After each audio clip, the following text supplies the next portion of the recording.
There you guys. go. Hey, Gail. Hey, Joe. Hmm. Carolyn. Welcome. We're Yeah. going to Hey, talk about everybody. paid tiers today a little bit. Yeah. Paid tiers. I'll just jump in and people can kind of join as they come. But like, uh, Tracy and I have done one of these before.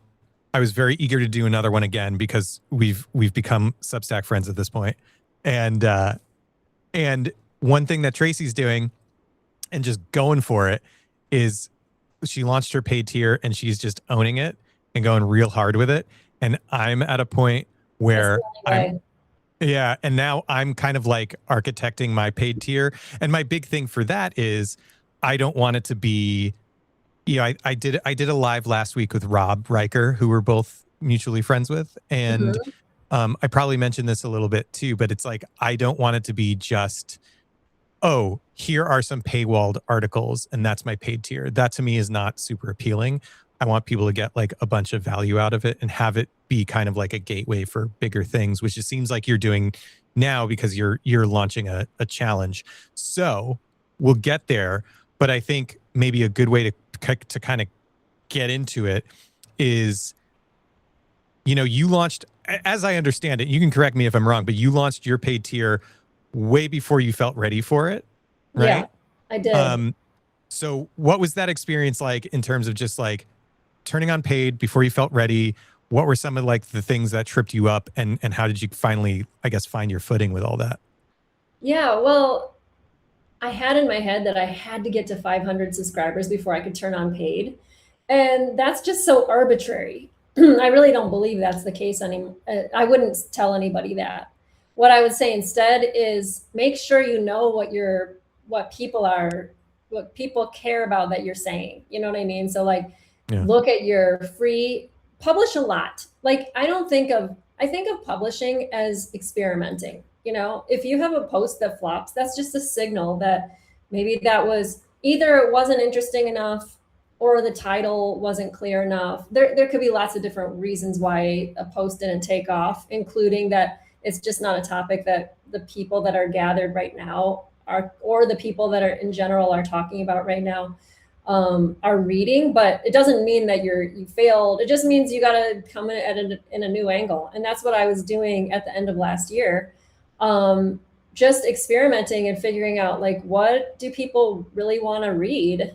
And so once I had enough data that was showing me like what are people really opening these free posts for, I was like, you know what, I'm going to open up my page here. And also I'm coming from a background of having had a business where I guided people in the same thing, helping them write and publish online and show up and build an audience and um, build recognition, right? Mm-hmm. And so I thought, like, why can't I just create that as an experience here instead of like, if I could roll it out one post at a time, but how could I make it that much more enticing? Sometimes I offer paid posts, or at first I was doing paid posts, right? And Yeah. I added a live Q&A call because I thought, what's better than getting to know the people who paid me? That's great. And not Totally. everyone shows up all the time, but when I do host those calls, they're always fun. People get to know each other.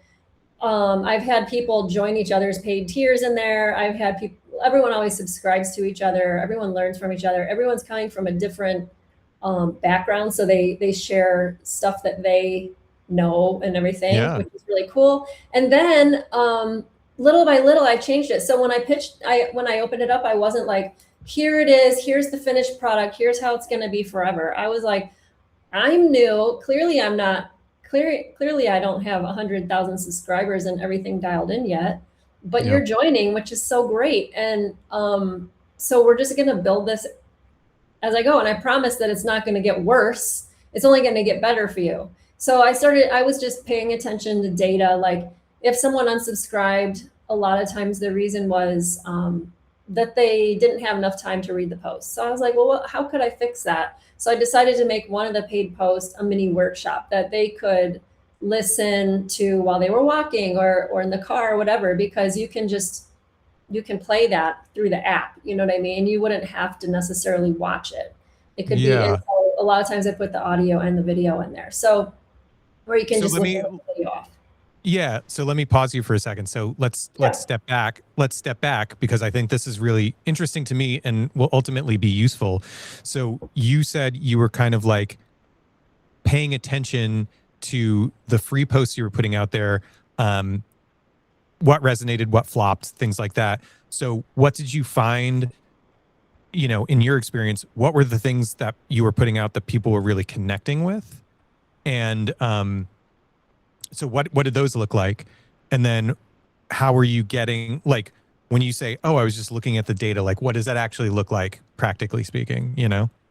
Yes. Yeah. And actually my next month, or this month, sorry, and in following months in the paid workshops, this is what I do. I talk about this stuff. And then when people ask me the questions about it, I'm like, oh, that's a good idea for a mini workshop, or that's a good idea for a post. So, and I'm realizing I wrote a post recently about that. Like I looked in my data and there's a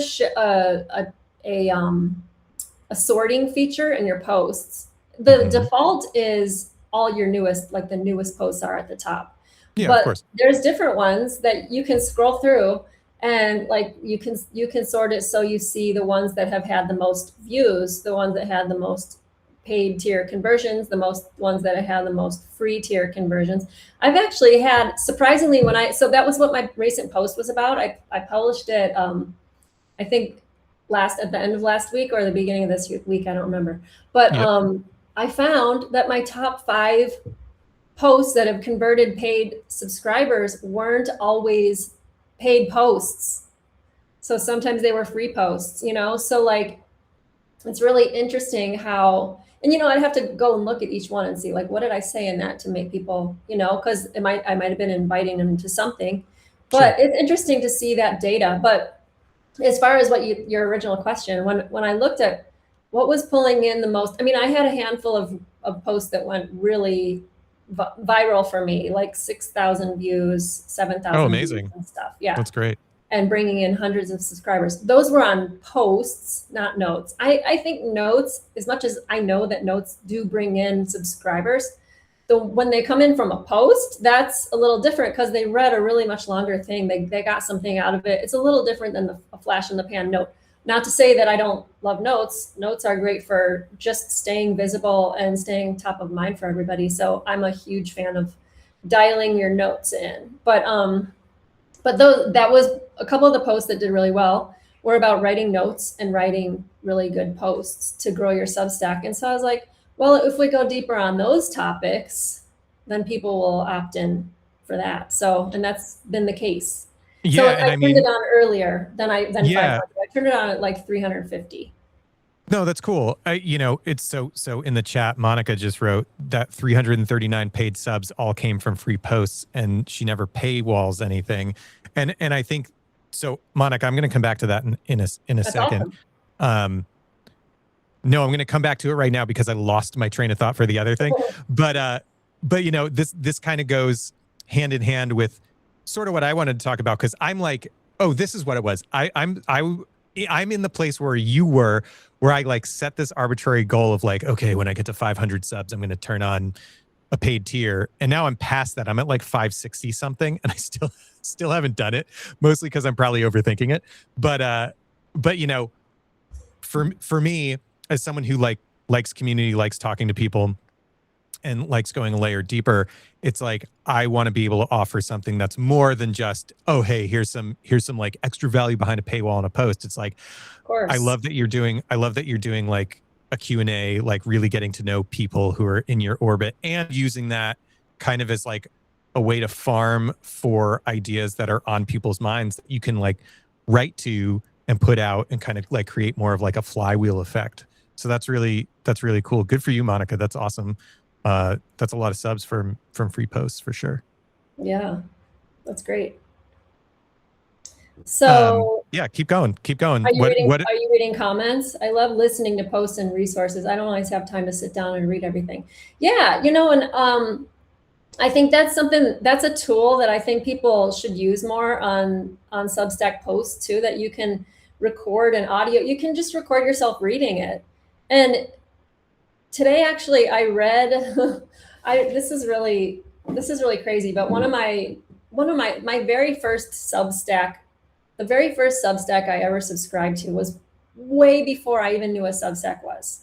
Sure. And I didn't even join Substack. It's just that I had been on this journalists list for more than 10 years, probably. And he moved his entire list to Substack, I think because he wanted to monetize his work. Okay, this guy has had like maybe 30,000 subscribers, maybe more, Yeah. and he'd been doing the work and writing books and all that. And so anyway, he recently died. He died like a few days ago, actually. Oh, wow.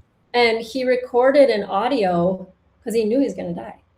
And he recorded an audio and he shared the audio, and it was in the post, and I listened to it. And it was so interesting because when you read and the post was also written. Okay. So he didn't publish it. He gave it to somebody that was taking over his work so that Yeah. he could continue to maintain it and publish it and keep it going.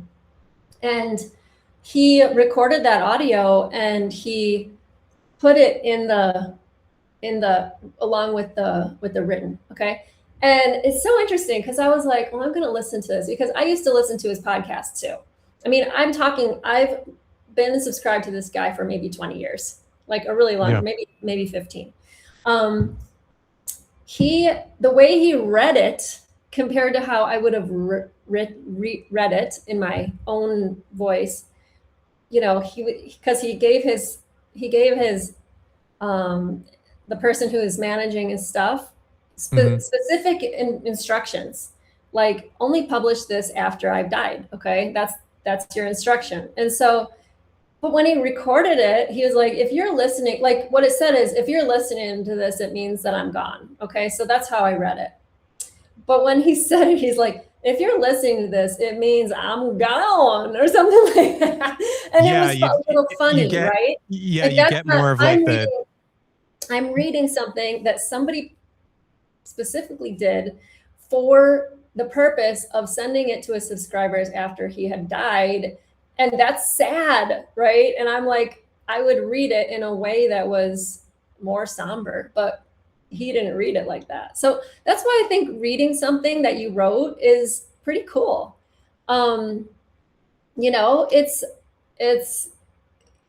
It's your voice. And you can, maybe you'll laugh a little bit when you read it. And I've had people say to me, oh, now I'm going to have to edit that. Now I'm going to have to make it perfect. I say, no. I say in the world of AI, like if you don't record it, quite possibly an AI voice will be automatically generated for that. I think, I'm not sure if it does it on everybody's or all posts or whatever, but I just think it's interesting. Like you can just read it. Don't worry if you stumble on the words a little bit. It adds a human touch to it. It gets people to know you, and helps people to know what you meant. And like Tiffany said, you can read it or you can listen to it somewhere else when you're not reading, when you're not at your computer, when you're not looking at your phone, Yeah. So, I mean, I think just in that one example, it's like, that's just one example of, being able to bring some level of nuance and like personality to something that otherwise people are kind of overlaying their own assumptions on. So that's just one really interesting thing that I've heard other people doing in like the paid tier world, or also something that's along the same lines of like maybe not doing a verbatim read down, right? But kind of doing their own real-time riff on. Yeah, like you read it and then you say a couple of things. Yeah. Or at the end, I've seen people do where they're just like, here's where I was coming from when I wrote this and da da da da. It's open. You can do whatever. For sure. There's a good question by Amix Intel, who they were on my live with Rob, so good to see you again. But the question is, why do people pay? I don't understand the why. And so I think that's a really good question, because it's like, well, yeah, why would somebody pay if why do you pay for anything? Can you speak to that? Yeah. I mean, why do you pay for something? Because you want what they're offering. So I think, that's the key. If you just turn your paid tier on and you're like, I hope people pay me, most likely you won't get more paid subscribers. But if you're offering something, that goes deeper, that gives them an experience, then they pay for that. Just sort of like, why would you buy a book? Because you wanted to read it and it's not available unless you pay for it. But in the world of so much information and so much reading is free, why would I pay? So that's a good question. Why would I pay? It depends on what it is. It's like such a complicated question. You know what I mean? Like it depends on what it is that's behind a paywall. Even if the person is paying because they read all your posts for free, there must be something else that they're getting behind the paywall that's paid. You know, maybe it's a set of ebooks or courses or something that takes them on a journey or a process or teaches them something. You know, there's so many different versions of paid tiers now. You honestly, it really helps to upgrade and see if something is interesting to you. You know, like right now I'm doing this 10-day sprint. Okay. So it starts tomorrow and it's for people who really want to get more visible, who want to find collaborators that are aligned with them and do collaborations, because collaborations grow your list. Collaborations make you more visible. So that's what it is, but it's a simple, it's not a course. It's just a sprint we're doing together for 10 days with something that you get each day in your inbox that gives you a instruction on what to do next. So the people that have joined are like, yeah, you know what, I could use the accountability. I could use the community to do that. And so that's the type of person who's joining right now, are people who want to have that experience. Some people are just joining and maybe they'll bounce right after the sprint. Some, I'm hoping that they'll stay and go, oh, I like this, you know, I like this community, I like this experience. You know, I know a lot of AI people that write about AI share tools. They share like access to things they've built, which is really cool, you know? So I think there's just a lot of different versions of what a paid tier can look like. And that's what I think is so cool about Substack, because it's all inside the ecosystem of that. Well, look, you know, it's like, you know, Tiffany even responded again, said, you know, why pay for something? It's like, that's the exact question you have to make sure it doesn't have to be asked, and like being clear about why you pay. You know, look, it's like for me, because of the value. Yeah, what she said at the end, because of the value that you get in return. It's a great, simple question. Yeah, exactly. Like, what is the value? And people who don't see the value don't pay.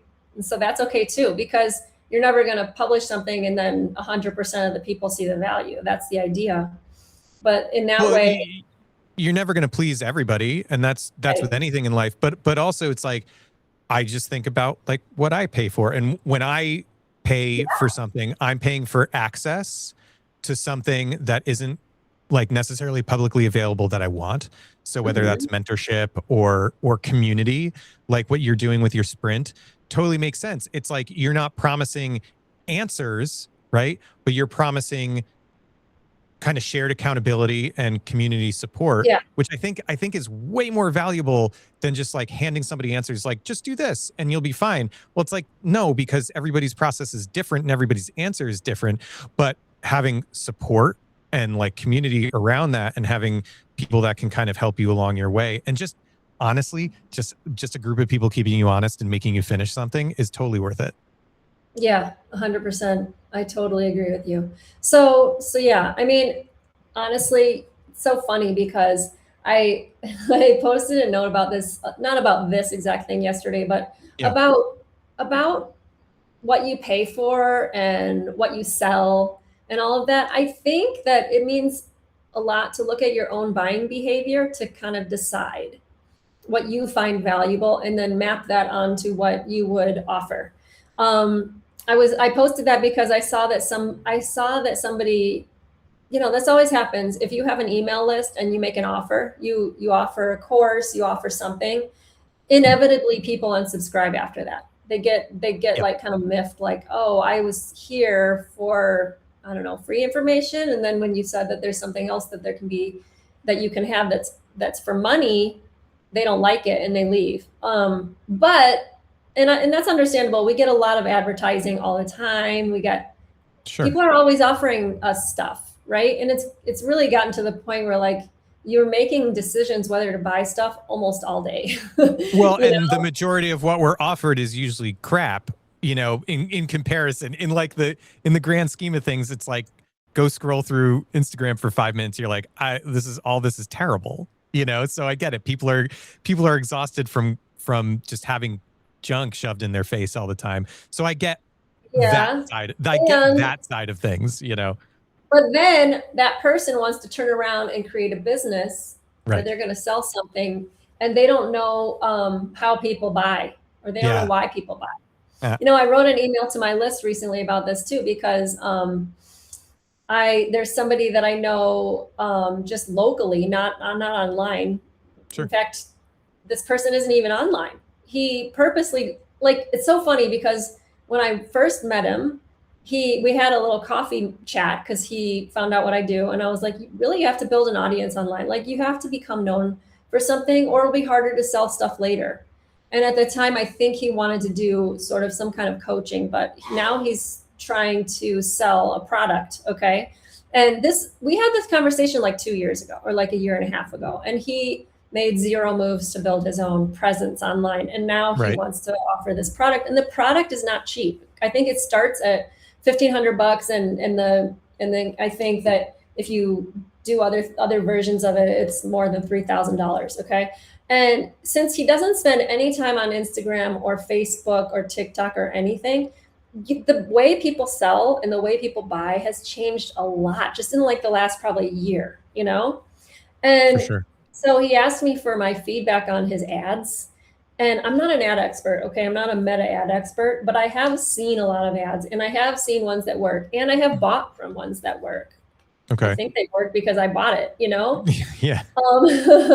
And I was like, this isn't this isn't gonna work. I didn't really filter my answer. I was like, you wanted the true feedback, and honestly, it's not gonna work. Because people Well, don't click on a fixed photograph ad of a random not thing that's not the picture of the thing, and then no. spend $3,000 from 2 clicks. That's just not going to happen if you're not out there with your face explaining what it is. And he was like, oh, you know what? I don't think you understood my question. And I was like, no, I understood it No, clearly. no, no, no, no, no. That's definitely clear understanding. And it's like, Yeah. I think, yeah, to the point, like, just think about, for anybody listening or watching, it's like, well, would you just like, if you were presented with something that costs like $1,500 plus, what's the first thing you're going to do when you see that? It's like, okay, this sounds interesting. Boy, that's a lot of money. Let me just Yeah. dig a little deeper. And if you Right. dig a layer or two deeper, and you don't see anybody who's like out there building trust, building community, like putting themselves Yes. out there and giving Or people any the testimonials opportunity. of people like on a video going, look, I've used this Yeah. thing for a year and this has changed my life, and this and that and the other. Well, Nothing like, like even that was there. no, and even So what we're it's not doing gonna work. even what we're doing right now, like, I've kind of committed to like doing these Substack lives more regularly, not because it like solves any big thing directly, but it's like, hey, I just want to like put myself out there more and meet more people and like have a conversation, just like start building that trust layer, Yeah. because eventually I'm going to want to like try and make some money. And I in no way would expect anybody to be like, oh, here's Drew who has no presence anywhere. Give me money. You're like, this doesn't work Mhm. that way. Yeah, it doesn't. You have to build trust even for a low ticket thing, For sure. For sure. right? Even this paid tier thing that we're talking about. It's like all things considered, like, let's call Substack like monetizing your Substack, still like pretty low tier in the grand scheme of things. You still want to make sure that it's a no-brainer decision for people to be like, oh yeah, this person, I like them, I like what they're saying, I think they're Right. bringing value. Like, here we go, let's do this. Here's my, whatever money a month, or my founding tier subscription or whatever. Yes, especially in the comments from Gaia, especially now that there are even complete AI profiles out there, which Yeah. I can't, like, as somebody who spent like 20 years in film and media, it's like the whole virtual AI avatar thing. Like, I just can't do it. Can't get behind it. I know. I know. I mean, someone's got to be operating that. Mm-hmm. It's not, AI doesn't just do it on its own, so someone's behind it, but I don't know, that's a layer. That's a layer that separates, I think. So Yeah. Gaia, you have a really good point there. Yeah. Let me, You gotta show up. And I think, getting into like the human side of things, that's something that I'm really excited about, actually, that people are starting to go, you know what's real? And there's people are actually predicting that you won't know what's real at all anymore. Like they might make an AI avatar video thing so good that this conversation might be done by an AI. I'm not going to do that. I don't want ugh. to upload myself and make an No, AI version of myself. I don't want to do that. I've seen people do it and it looks pretty real and it's kind of scary. I don't know. I'm good to put on my nerd hat for a second. I was I was a big Battlestar Galactica fan, and the antagonists in that are the Cylons, which are a whole AI like robot race, and it's like this is exactly how that started, and I'm like, we're not doing that. We're not reprising the theoretical Battlestar Galactica universe here. Taking my nerd hat off, I think you kind of segued really well into like kind of what popped in my head, which is like if we're bringing it back to like paid tier, right? And you're a friend of mine who is like has experience in the space, and I don't. What are you seeing from your own experience that has you like pretty excited and super jazzed about like the possibilities of the paid side of things? Like what have you seen that's not only exciting for yourself but also for your subscribers, that has you excited? Well, you know what? I think a lot of my paid subscribers are looking to turn on paid too. And so that's Whoops. I think that's pretty exciting. Yeah. What's whoops? Did you drop? My something glitched on my screen. You're fine. Keep going. Sorry. So yeah, I think, I have to answer this question before I don't know what's making me excited. I think in general, I think Substack has so much potential and it's early and it's new. So, that's the most exciting thing for me. That it's there, it's the whole world, the whole Substack world is your oyster. It's early. Can you imagine if you would have gotten on Instagram in 2014 or on YouTube in 2011 or whatever? Like, I wouldn't say it's easier, but it's more open. You can claim your space. Yeah, I it's kind of that cyclical thing that we've seen before. So it's like just kind of taking advantage of the possibilities. Yeah. I want to answer this question. How do you make money on Substack if you're not writing about money making? Please do. Money on Substack.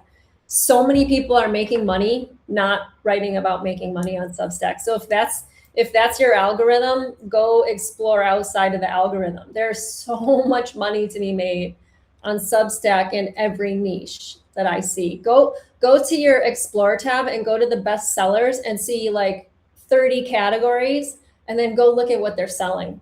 People are selling recipes, food prep, how to become better at public speaking, business in general, all kinds of things. Like there's so many things people are putting inside their paid tiers. I've seen artists who sell these cool, like hand-drawn travel journals, and you get to download, like, you download the copy, the PDF of it, but it's written, and then I love that. give with instructions on how to bind it, because this is like a physical thing. People are tired of like traveling and just having their phones in their hands the entire time. So she's writing about journaling and art and stuff. Like there's so many ways to make money on Substack. You might be just seeing that because you just got on Substack. I'm not sure. You could tell me. Well, also, I will argue that if you're just staying primarily in like your feed and your notes feed, posts about making money on Substack just do really well in that feed, because like it's an algorithm thing. Like Substack, unless you change your more feed, unless you block that out, unless you purposely don't follow that. Example, my daughter's 16, and when you're 16, you're allowed to publish on Substack. Okay, so I purposely waited till her birthday and I'm like, I really want to teach you how to do this. And it's going to be a really fun project. And the first step is finding what you want to write about. But the step before that is seeing what you want in your feed. Her feed looks completely different than mine because she wanted to see aesthetic stuff. She wanted to see pretty stuff. I see notes with like a series of 5 beautiful pictures of like an amazing cafe in Paris in her apartment and a stack of books on a table, and it has 3,000 likes, and the person has 100,000 subscribers. And I know a woman who's an author. She's awesome, and pretty much 100% of her posts are paid now. She didn't do that when she first got here. She posted for free maybe for a year. I don't know how long. I'd have to really scroll back and see.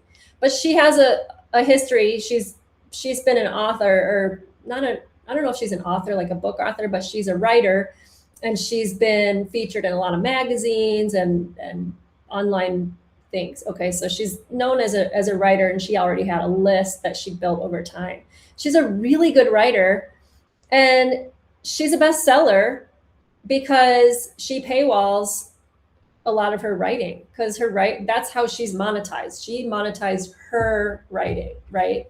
So that's like the really, not the basic model. It wouldn't be easy to get to that point. It's many, many years of building authority, building recognition online. But how cool is that? And the journalist I just mentioned, also, everything was paywalled, because at a certain point you become well known enough to say, I want to get paid for my writing, but maybe writing a book doesn't make sense. I just read a post about a woman who built a huge following on Instagram. Well, actually, this wasn't even in the post. I looked her up because I wanted to know, why did she wrote a post about how she spent 40 something thousand dollars to get her book out there so that people would buy it. Mm-hmm. And it looked like a great book. She's a dating expert. Her Instagram has, I think, more than 100,000 followers. I don't know how big her email list is. She just started on Substack, but she was having a really hard time publicizing her book. And so she's struggling to sell it, right? People do they buy books anymore? That's a good question. What are they buying? How do people pay for your words? Maybe one really great example of that is Substack. Like the woman I'm talking about right now, her name is Catherine Shannon. You can go check her out. She's really great. So maybe she thought about writing a book, and she was like, maybe I shouldn't write a book. Maybe I should just publish and charge for it. Mm-hmm. Maybe that's the future. Who knows? But I'm not saying books are out, because people love the tangible books. We're having a boomerang effect of real life. I want to hold this thing in my hand. I don't want to read on a screen. But there's another really great example of somebody who's launching a book named Ryan Levesque. He's huge. He's been around for a long time. He's a great marketer, great writer, and he's building on Substack right now, and he's launching a book soon. And that's how he's launching it. He's using his own built audience to launch his book. And it's a masterclass in building the hype around launching a book. So yeah, there's unlimited ways to make money on Substack outside of writing about making money on Substack. Yeah, I think a big part of it is just, how do I want to say it? It's like, yeah, a lot of that stuff shows up in feeds by default, because that's like, that does Substack a favor, because they want to make money when you make money. Like that all makes sense. But there's so much to be said about like thinking outside the box, just about what you're interested in. I mean, honestly, there's been a few, there's like some Tolkien, like Lord of the Rings, like humor thing that's making money, and that's like super obscure. There's any number of like interior design publications that I've seen that like people are paying for just for like their taste, like their insight to their taste. Yes. Because they don't know how to like, I think about this because my wife and I are constantly like trying to figure out how we're going to like decorate certain rooms in our house. It's only taking us like 6 years to do it, but only, yeah, only. But it's like it's not always just about like how do you make money on the platform. It's like for me, it's like, well, what really lights you up, and what could you just talk about end on end all day long? and somebody out there will pay for it. I get a lot of questions.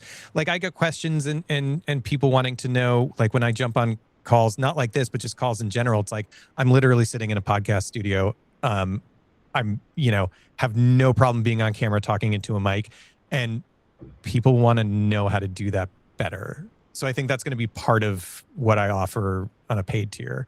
Yes, and you've been a podcaster, and you're a sound guy. I mean, yeah. And it's just something I know how to do that I don't think about that often, but that's valuable to other people. It's like, there's so much stuff out there. What about travel? There's a lot of people who will pay. Oh yeah. Their paid tier has like curated travel guides, curated, specific to that person, like this is an Instagram for me, but I follow a lot of influencers in Mexico City. And I would much rather go to a coffee shop that somebody who lives there, that goes to all the time, that is not in the guidebooks, or it's not on a blog of a 20-something-year-old American who went there one time versus a guy who lives there day in and day out for years, right? That's valuable to me. I want to know the inside scoop. I want to know the inside track. I want access. Well, I also really like the idea sticking with this like whole access or outside the box thinking, as it pertains to like giving people access to like taste or your own purview or whatever. I don't know. I'm not saying it the right way, but what pops in my head is when to step back, when you're talking about those writers who were thinking about like, instead of traditionally publishing a book, it's like, why not try to do it a different way and publish online, let's say here on Substack, in a way that like they can still make money off of the publishing. They have the audience to do so, but it kind of, in the long run, benefits them more because, traditional publishing, which I know nothing about other than the fact it's like, there's so much bloat in that industry now. I spend a lot of time in the music industry. And it's very similar, where it's like people think, oh, you get a record deal, you get an advance and then you're good. It's like, no, you get an advance from a record deal and then you have to pay all that back before you make any money. And like traditional publishing is very much the same. So it's like, how can you flip that on its head, where it's like, if you have the leverage of audience and insight, like, that's why I talk about audience all the time. I know that it's so not sexy to be like, you have to go the slow route and build your audience one at a time and connect and build trust. And no one wants to hear that. I actually wrote a post that I'm going to publish a little later today. It's super snarky and sarcastic, but I'm still going to post it because that's kind of who I am anyway. That's what you do. That's your style. That's what I do. And it's about making 6 figures on Substack. Okay. So you should read it. It's kind of funny. I hope people get a laugh out of it, actually. It's just a post to remind people about my visibility sprint, but I'm going to post it. I love this question. Anecdotal essays about the journey of raising your daughter. First dentist, first museum, sleep training. Oh my God, sleep training is such a topic. You could probably start a whole thing on just sleep training. But oh my God, I love that. Parenting is the best niche. People are so looking for advice. Do you know how many books I have? For sure. People will 100% pay for parenting stuff. Yeah, that is the best niche. My buddy's wife writes on Substack. It's called Making It Work. It's her, and the whole thing is about raising 2 kids in New York City. And she's got stuff that's paywalled, and she's got a big audience. It's like, people love parenting stuff. Parenting advice and community and just somebody. And look, parenting advice is just the umbrella. You've got gentle parenting. You've got this type of parenting. You got that type. There's going to be all these different types. And if you really specify, like, if you're willing to say the stuff that people don't want to say out loud a lot of times, then that's even better. Like, you might filter out people. Like, I'm not joining a mom's group, right? Because I'm not the same as every mom, right? There's so many moms and how they think and how they. No, but if you're a parent, and we are both parents, so any parents out there will agree with me on this. It's like, what is the thing you want more than anything else in the world as a parent? For me, it's like to not feel like you're on an island by yourself, to feel like other Yeah, people the have community experienced. aspect. Yes, Do you know, 100%. can I tell you this story? When I became a mom for the first time, Mm, no one would talk to me about sleep. No, they would like run away from me if I asked it. I saw one of my neighbors who had two kids, and I wouldn't say she was like a good friend or anything, but she was my neighbor and I saw her all the time. hmm And I was like, can I tell you something? I'm really struggling. Like, my baby will not sleep and I don't know what to do. And she's like, good luck with that. And she ran away. I'm not kidding. I told my pediatrician about it. She was like, everyone struggles. What the fuck? I'm sorry. I was really, really struggling and I didn't know what to do. And I bought like 50,000 books about it. And ultimately, it all got figured out because now here we are 16 years later and my daughter sleeps. That's my advice to sleep. The sleep struggle is that it does work itself out eventually. But it's hard when it's happening and people need to be heard and people need, like, even if you had a chat, that was like, my paid tier subscribers get a chat, they get the community to ask questions, and especially if you streamlined it around like your friend with the New York lifestyle, living in New York. Maybe it's a lifestyle thing. Maybe it's like something around like natural parenting or no screen time parenting, Yep. or sleep, but it's this way because there's like 50,000 ways to sleep train or whatever. There's like so hmm many different parenting paths. So if you can separate yourself, like, or not separate, but like, I hesitate to use the word niche because people are like, I don't want a niche. It's I just know. me. I know. The niche is you're speaking to a thing that will attract more people. If it's parenting in general versus it's parenting in this way. This is my way that I do it. These are the things I subscribe to. And then your posts can be around specific things that are in that category. And like Drew said, like you said, Gaia, that light you up. Because hmm if you're writing about parenting, it lights you up to talk about it. So that's cool. This question Well, by oh yeah. I was just going to talk about that. I was just going to talk about that. My opinion on what's better, asking for donation or payment. Like, I had the donation. yeah, what's it called on Substack? Like a Pledge. I had that on. I didn't know I had it on, right? And Mhm. and that kind of skews the whole thing. It's like, my opinion is, turn that off. It's either free or you're paying for value. Like, you're not asking for a handout, because when you ask for a handout, and I don't mean to like put a negative spin on it, but when you ask for a handout, there's no stakes, right? There's nothing. You're just being like, hey, I hope you like it enough to like give me a couple bucks. Like, no. Like, there needs to be a very Because that's clear, the first type yeah, of that's the first one you're going to turn off when you're cleaning off your auto renews on your credit card. right, You right, want some, because everyone does it at some time. They go, what for are sure. these recurring charges? And then they turn them all off because you're like, credit card, right? So yeah, it's true. You want to be memorable. I'm paying, one of my paid subscriptions is for somebody who landed in my feed during a particularly tough moment in my life where I was dealing with like deleting a friend. Okay. Got it. And her posts, and it was on Threads, it wasn't on Substack. And every post that came up was like it was talking directly to me, like almost about the thing, like how I was feeling. And it was like a 2-sentence thread. I still haven't unsubscribed from her Substack because even though I don't read or listen to every single one of her things that she puts for paid subscribers, because that meant so much to me back then, to get those messages of like encouragement and feeling like, yeah, that's exactly how I felt. Yeah. It's permission to walk away from something that's not aligned anymore, whatever. And yeah, I still pay for it. Yeah. I totally get it. It's like feeling that, I guess a better way to say it is like, why I'm like so very specific on like no pledges and either like you're paying for value or it's free is because, you know, if you establish that value early on, it's like that has really like far reaching implications potentially. Like you said, you're still paying for this subscription, however far down the road now, because Mhm. you got something out of it that really resonated with That you meant and you're showing something. that support. Yeah. Exactly. So yeah.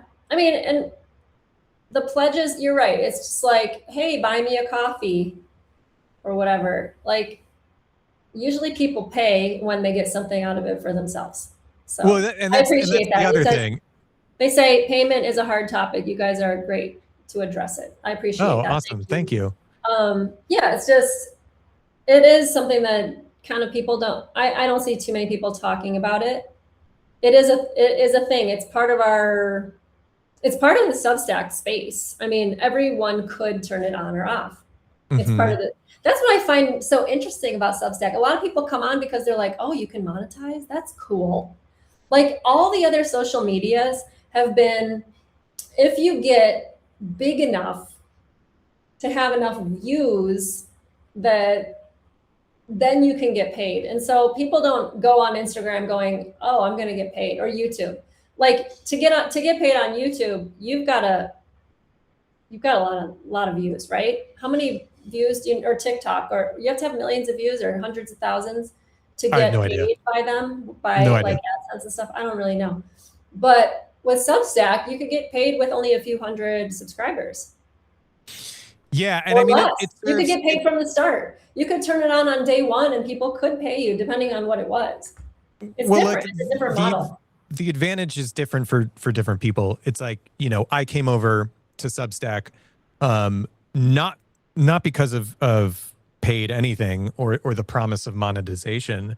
Um, I came over because I needed built-in discovery that I wasn't getting anywhere else. It's like I was Yeah. struggling to kind of like find a home where I could help grow my subscriber base with some built-in mechanics because I didn't want to spread myself thin across multiple platforms. I just, you know, my life Yeah. is chaos. So I just wanted to like have one Oh, place where I could focus. I just saw Gaia saying a pledge is a promise to pay when you turn on paid. Oh, interesting. Yeah, I said I Oh, wasn't really sure. I didn't know Um, See, you learn something new every day. that. Yeah. So that means you didn't get charged until they turned on paid. You don't have to I Google that.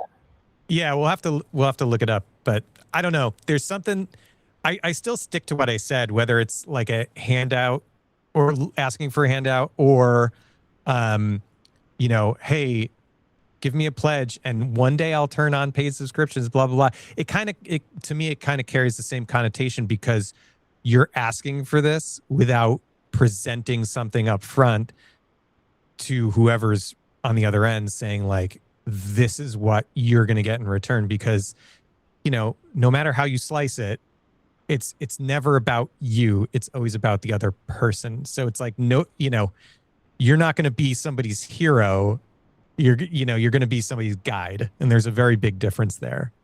Mm-hmm. Okay, Yeah. yes, you don't get charged unless they turn it on, but you don't get previous notification. If you pledged for someone 3 months ago and they turn it on, you suddenly see the money gone from your bank account or for, okay, got it. Okay, that clears it up.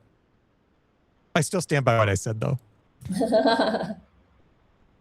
So what Yeah. else? What other paid tier things can we talk about kind of in the tail end of this? Yeah. How much did we unpack your sprint that you're doing? You want to talk a little bit more about that? I know you mentioned that it's like more, you know, shared accountability and a way to Yeah. get more visibility, but are you bringing any structure into that? Like this is Yes. top of mind for me because I want to know what other people are doing because I like being in the weeds with people and I want to bring more to the table when I ask people to pay me money for something. So this is Yeah. very top of mind for me. Yeah. So I used to do this with like in the early days of my business to basically it creates energy in the room. If you Yeah. say, here's a set time, I have planned 10, for this one it's 10. I've done 3-day challenges, 4 days, 7 days, whatever. to get you a result by the end and have some sort of a win or several wins during it. So yes, it's structured. It's 10 days. It starts on Wednesday the 25th, the 15th. Sorry, what day is it? Wednesday, July 15th, and it ends on July 24th. And it's 10 each day. You'll get an email that gives you kind of an instruction of something to do with context, with why you're doing that. And then in the chat, we'll be there during the day talking about what's going on, having that community feel. So it's not a course, it's not any live calls or anything. It's just a sprint to get you on the court, playing the game on Substack to get your visibility pumped up. That's cool. I love that. Yeah.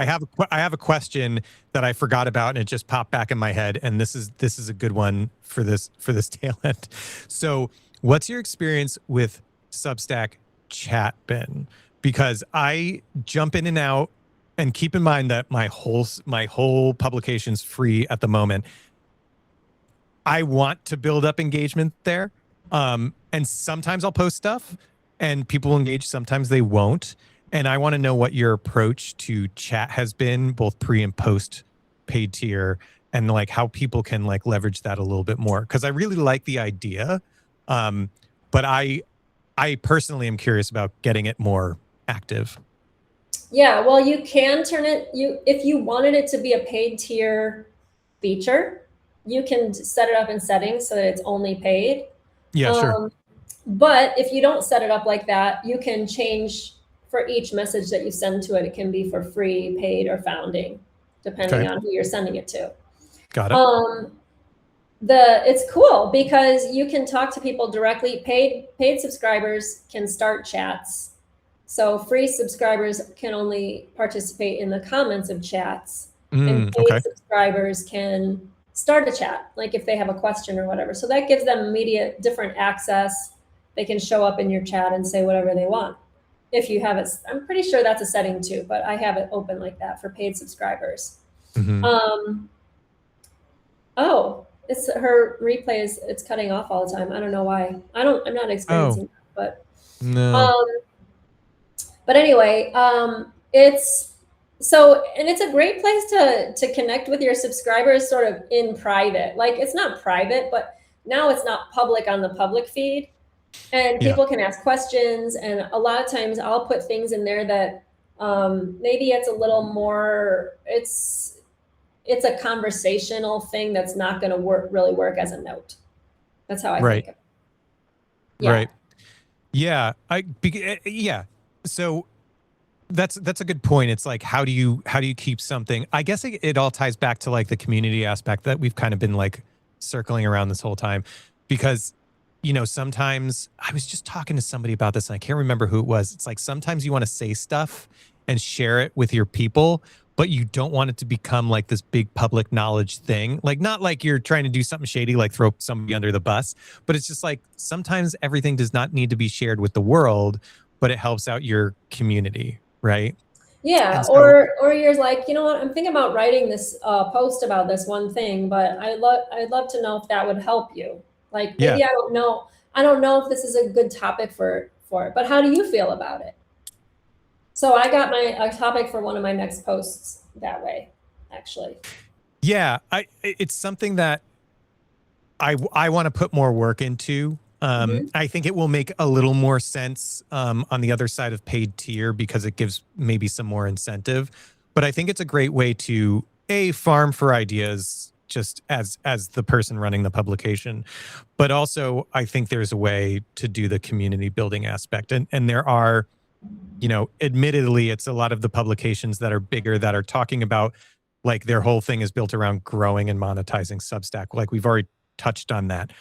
But, even if that's not your thing, you can't really knock the community building aspect of it, where it's like people can show up and ask questions, or they can engage with each other, or, like you even said yourself, you've already had paid subscribers of your own join other subscribers' paid tiers because of like the people they've met. And it's like, that's just another facet of the whole thing. Yeah. Yeah, exactly. Cool. I love So it. I mean, is there anything else you wanna add, or should we wind this thing down? yeah, let's wind it down. I think this was a really good conversation. I'd love to invite anyone who wants to check it out. Especially if you're feeling like, you know what, I really want to get to know more people in sort of a container where people are all doing the same thing. You know, it sort of takes away the feeling of, this is No, awkward, you it's know? awesome, and there's been almost 30 of you here. Yeah, Most of you thank have been here you. basically the whole time, which is amazing. And anybody else who's kind of come in late, like we'll have the replay up. But it's like, yeah, come and drop us a line. Like this is kind of our jam, about like just getting people talking to each other and building community. And it's I always love getting a chance to talk with you, Tracy. Thank It's you. been a minute, and I'm always happy to see you. So Yeah, me too. Thanks so much, yeah. Drew. Yeah. All And right, thanks for everybody. everyone for coming. What? Yeah. I was just saying, all right, everybody, like have a great rest of your day and Yeah, thanks for have a being great here. day. All right. Bye. See you soon. Bye.